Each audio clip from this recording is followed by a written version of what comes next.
இன்னைக்கு நம்ம chicken pasta குக்கர்ல எப்படி பண்றதுன்னு தான் பார்க்க போறோம். ரொம்ப ஈஸியாவும் குயிக்காவும் சமைச்சிடலாம்.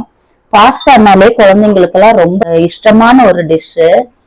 நம்ம ஃபர்ஸ்ட் அதுக்கு குக்கர் வச்சுட்டு அதுல கொஞ்சம் ஆயிலும் அது கூடவே கொஞ்சம் நெய்யும் சேர்த்துக்கலாம்.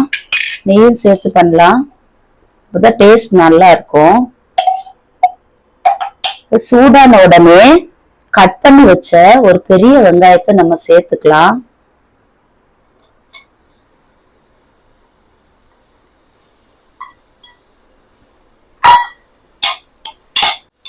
அது கூடவே பொடியா நறுக்குன ஒரு பச்சை மிளகாவும் சேர்த்துக்கலாம். சேர்த்து வதக்கணும். இந்த வெங்காயம் கொஞ்சம் சீக்கிரமா வதங்குறதுக்காக நம்ம கொஞ்சம் உப்பு சேர்த்து வதக்கிக்கலாம். இப்போ வெங்காயம் ஓரளவுக்கு இந்த மாதிரி கோல்டன் ப்ரௌன் வர வேண்டியதில்ல, கண்ணாடி பதம் வந்த உடனே அதுல நம்ம கொஞ்சம் நறுக்கி வச்சிருக்கிற ஒரு தக்காளி ஆட் பண்ணிக்கலாம். தக்காளி பெரிய தக்காளியா இருந்தா 1 போட்டுக்கலாம், இல்ல கொஞ்சம் சின்ன சைஸா இருந்துச்சுன்னா 2 தக்காளியும் நம்ம சேர்த்துக்கலாம். சேர்த்து நல்லா கொஞ்சம் வதக்கி விடணும். தக்காளி எல்லாம் கொஞ்சம் நல்லா வதங்கினதுக்கு அப்புறம் இதுல இப்போ நம்ம 1/2 ஸ்பூனு இஞ்சி பூண்டு விழுதும் சேர்த்துக்கலாம். சேர்த்துட்டு அதையும் நல்லா வதக்கிட்டு அதுக்கப்புறமா என்னென்ன மசாலா பவுடர்லாம் சேர்க்கணுமோ அதை நம்ம இப்போ சேர்த்து வச்சுக்கலாம். பாஸ்தாவை எப்பவுமே குழந்தைங்களுக்கு நம்ம யூஸ்வலா செஞ்சு கொடுக்குற மெத்தட்ல செய்யறதை விடவும் இந்த மாதிரி கொஞ்சம் டிஃப்ரெண்டா செஞ்சு கொடுத்தோம்னா குழந்தைங்க பெரியவங்க எல்லாரும் விரும்பி சாப்பிடுவாங்க.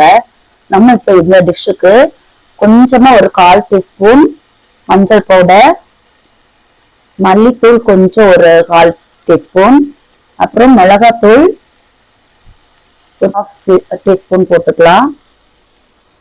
1/4 டீஸ்பூன் அளவுக்கு கரம் மசாலாவும் சேர்த்துக்கலாம். சேர்த்துட்டு இந்த மசாலா ஒரு 2 நிமிஷம் நல்லா வதக்கிட்டு அதுலயே நம்ம இப்போ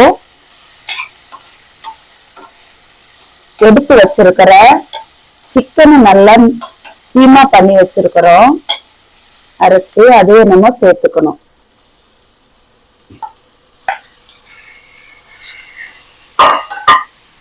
நான் இந்த கப்புக்கு ஒரு 2 கப் அளவுக்கு பாஸ்தா எடுத்து வச்சிருக்கிறேன்.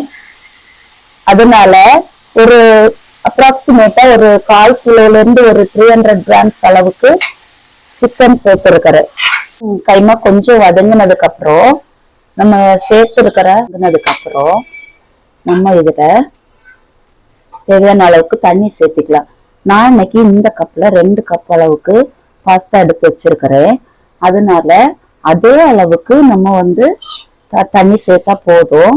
நான் இன்னைக்கு கொஞ்சம் டேஸ்ட் என்ஹான்ஸ் பண்றதுக்காட்டும் தேங்காய் பாலும் கொஞ்சம் சேர்த்திருக்கிறேன். தேங்காய் பாலும் தண்ணியும் சேர்த்து இந்த கப்புக்கு 2 கப்பு எடுத்திருக்கிறேன். அதை இப்போ நம்ம இதுல சேர்த்து விட்டுறலாம்.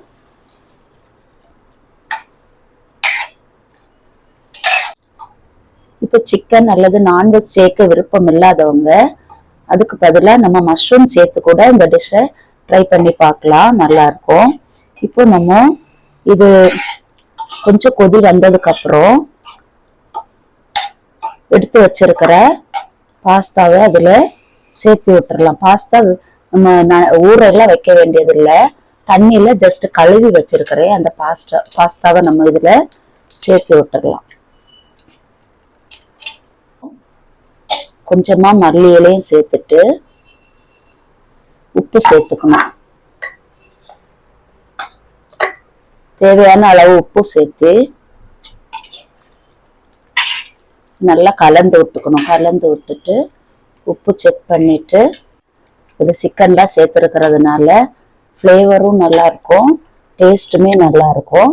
இந்த தேங்காய் பால் சேர்த்தது கூட ஆப்ஷனல் தான், விருப்பமான சேர்த்துக்கலாம்.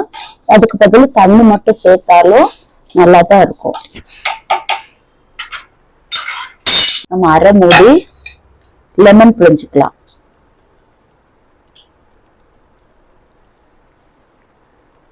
இப்போ நம்ம குக்கரை மூடி போட்டு 2 விசில் வர்ற வரைக்கும் வேக விட்டுறலாம். குக்கர் ப்ரெஷர் எல்லாம் அடங்கினதுக்கு அப்புறம் திறந்து பார்த்தா கமக்க அருமையான சுவையில நல்லா கரெக்டா வெந்திருக்கு.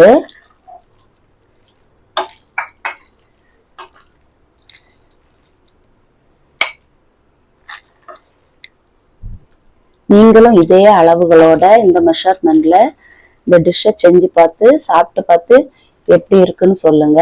வீடியோ பிடிச்சிருந்தா லைக் பண்ணுங்க, ஷேர் பண்ணுங்க, கமெண்ட் பண்ணுங்க, எங்க சேனலுக்கு சப்ஸ்கிரைப் பண்ணுங்க. தேங்க்ஸ் ஃபார் வாட்சிங்.